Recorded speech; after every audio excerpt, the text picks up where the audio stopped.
All right, welcome to day 16. Now, today is a very special day because we finally get to discuss forms.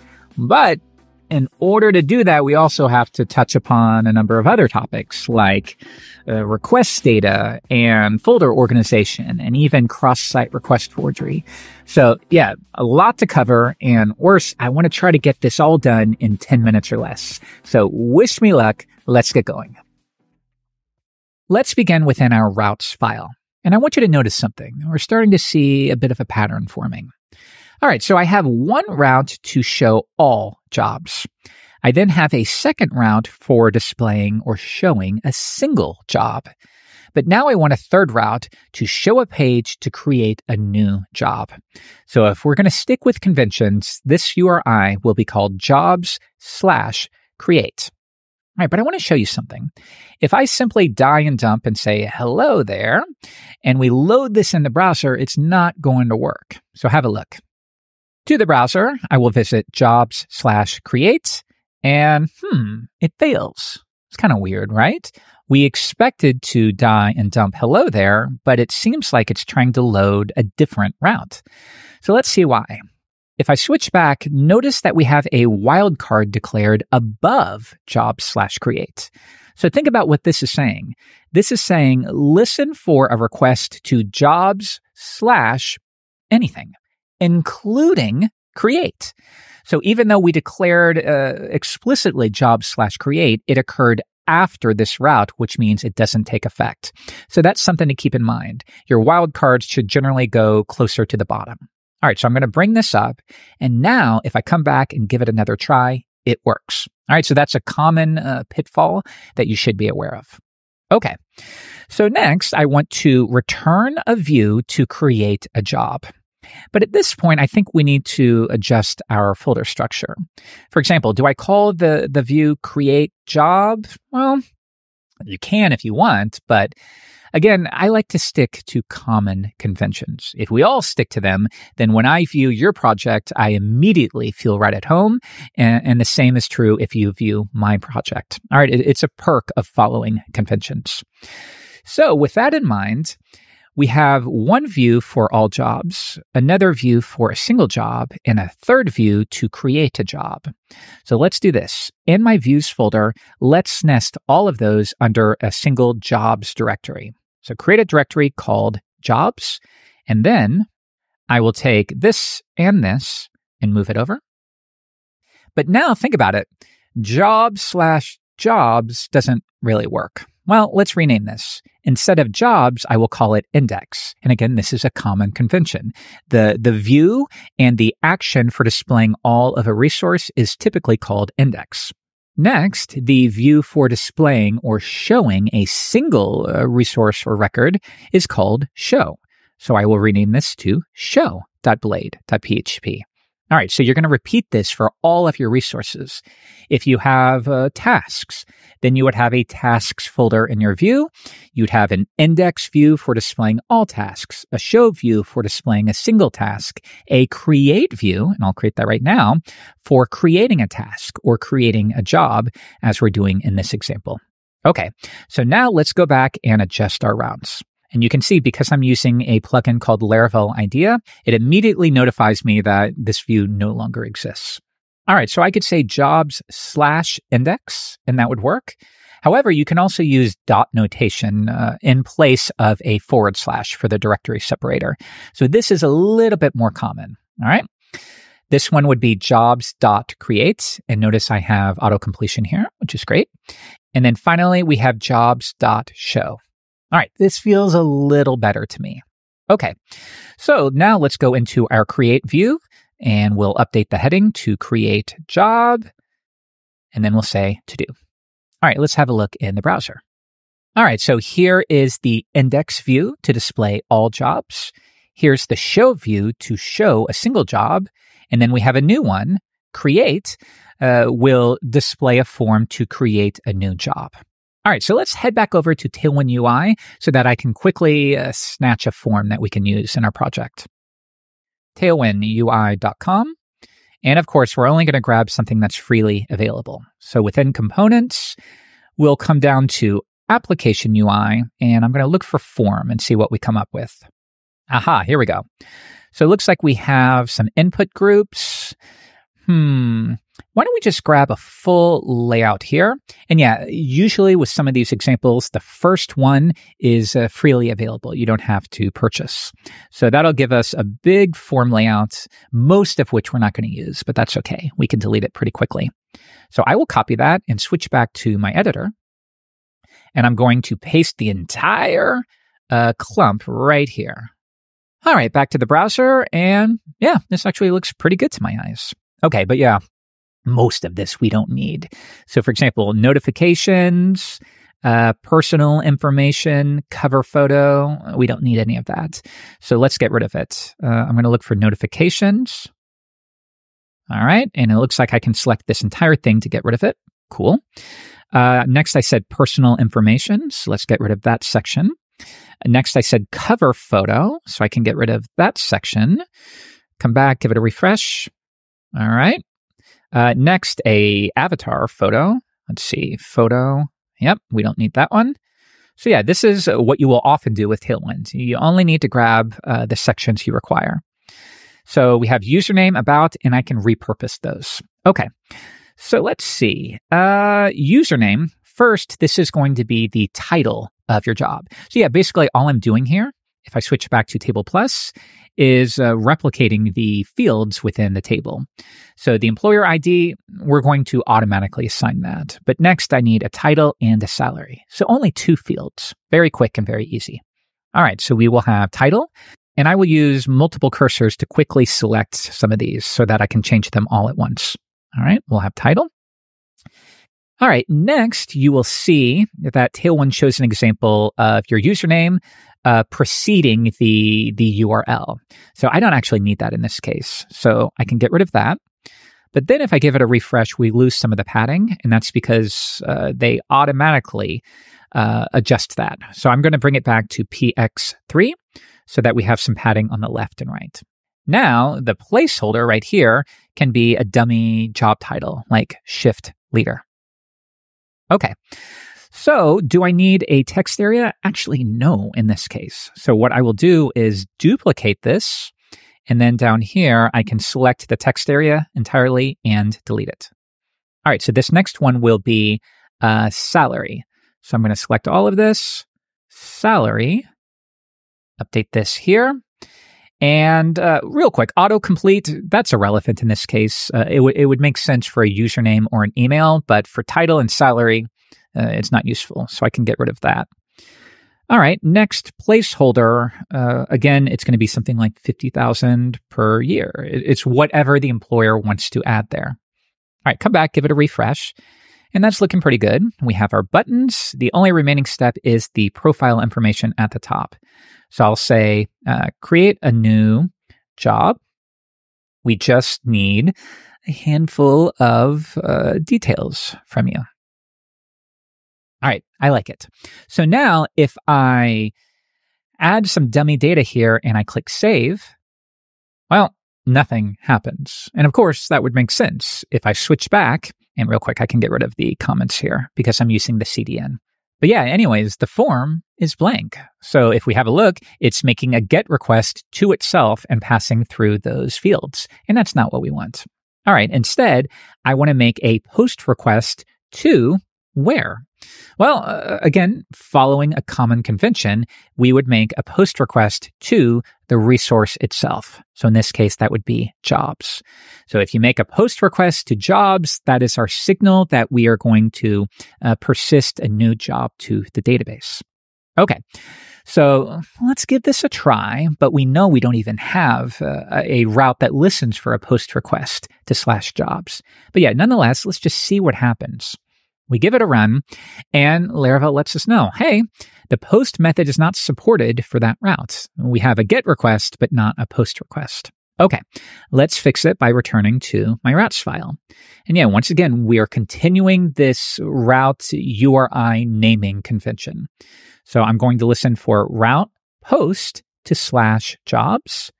And then like we did before, sanity check, we will die and dump and say, hello, from the POST request. don't feel bad about doing this stuff. They are sanity checks just to make sure you're actually hitting the route that you expect, because often it doesn't turn out that way. Okay, so let's come back and give it another shot, and I should be able to just hit Command or Control R, but I bet this won't go the way we expect.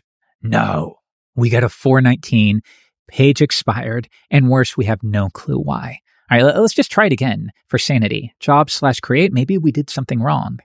Add a title, add a salary, submit it, 419.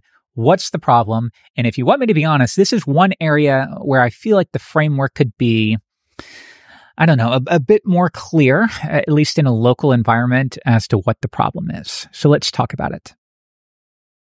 Okay, so this 419 error refers to Laravel's automatic CSRF protection, or cross-site request forgery.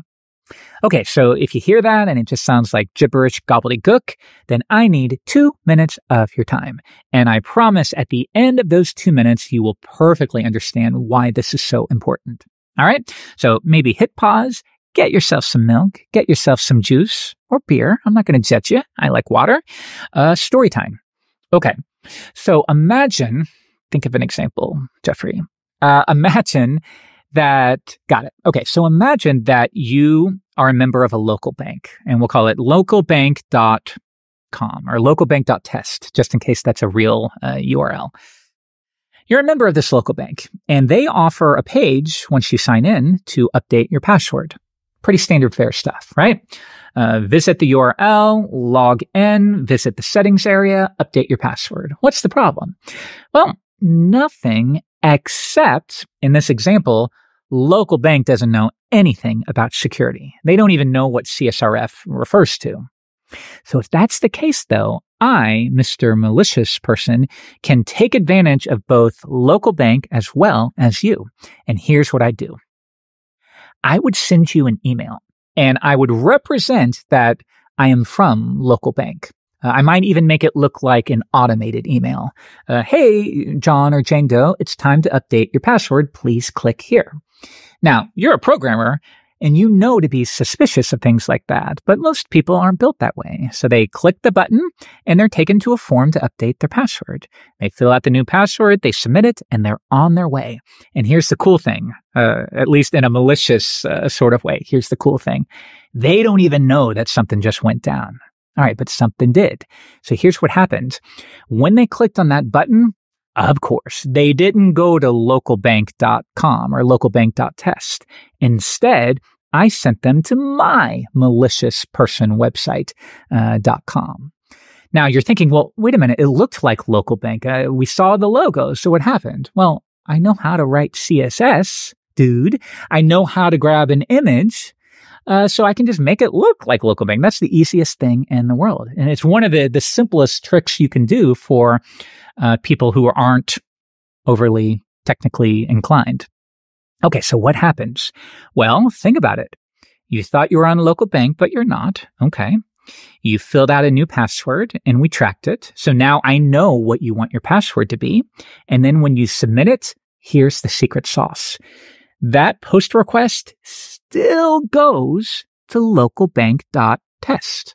All right, so wrap your mind around this. You're on my malicious site. You filled out a form on my site, but it's actually making a post request back to local bank's site. So that's the cross-site portion of the request forgery. Okay, so does that work? As what you're probably thinking, wait a minute, you got to be signed in, so that request won't work because you're not signed in.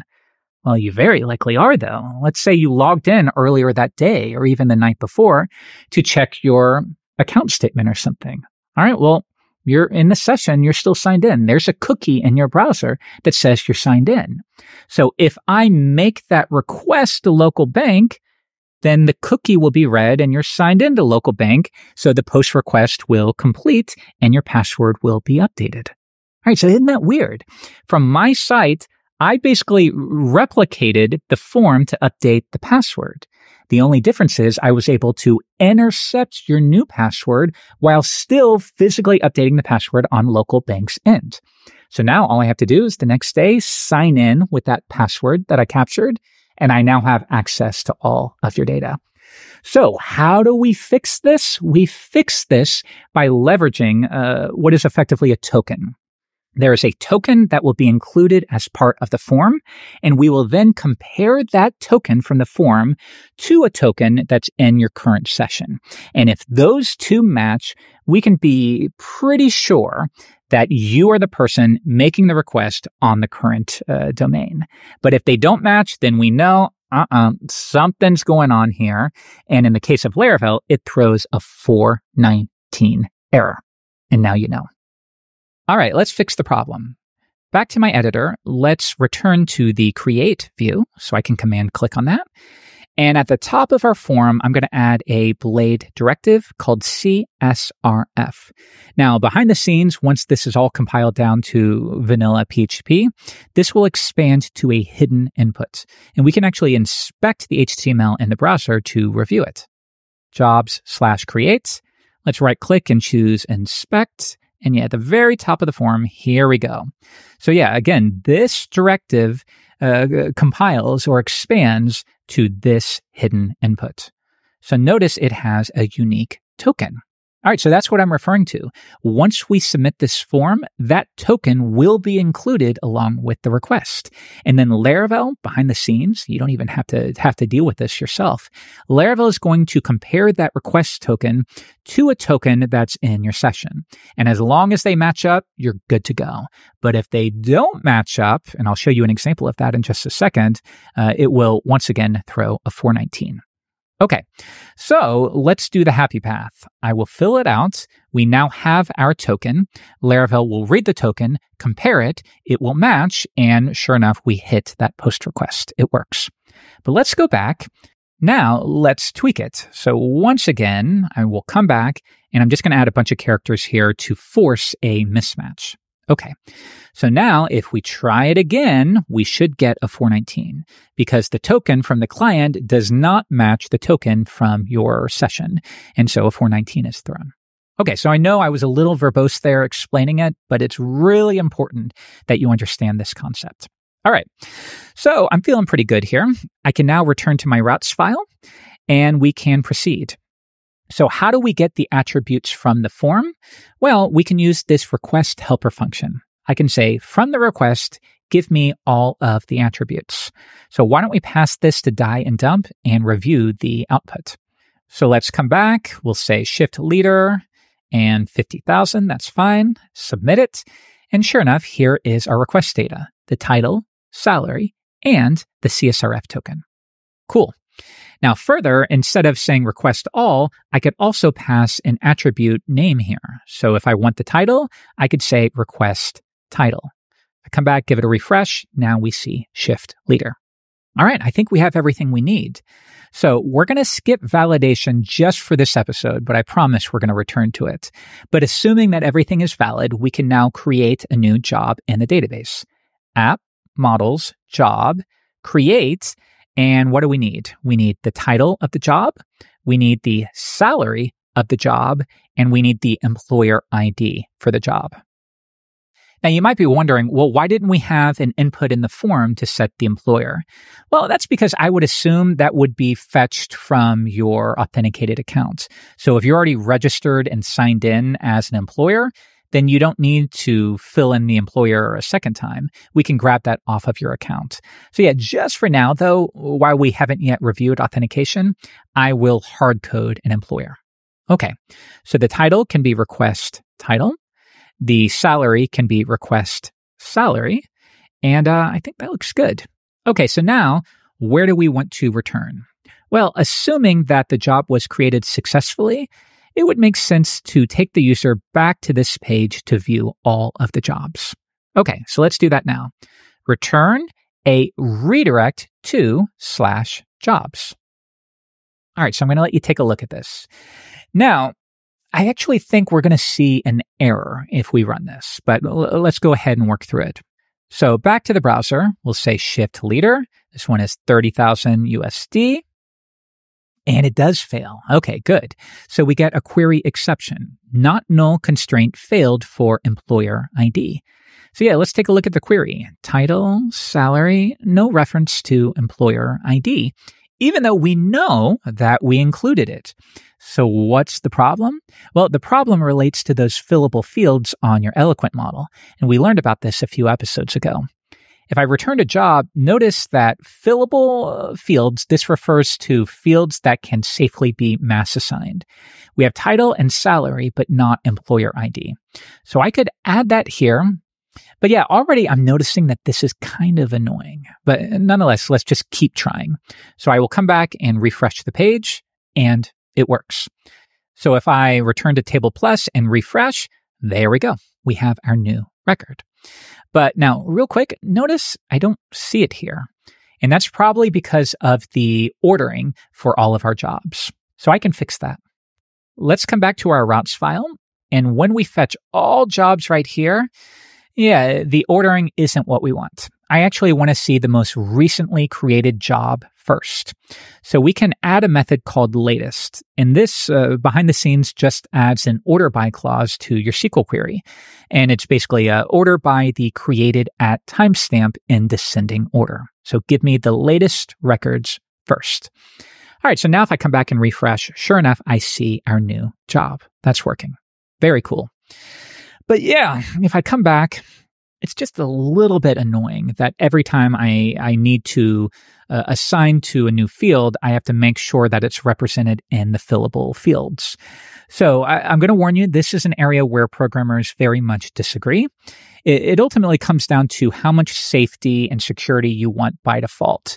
Now, my general view, and by the way, you are free to disagree with this, but yeah, my view is that as long as you and anyone on your team understands the potential dangers, it's okay to disable this feature entirely. Mostly, I kind of find it annoying more than helpful. So there's two ways to disable it. For now, I will just show you a simple way directly in your model.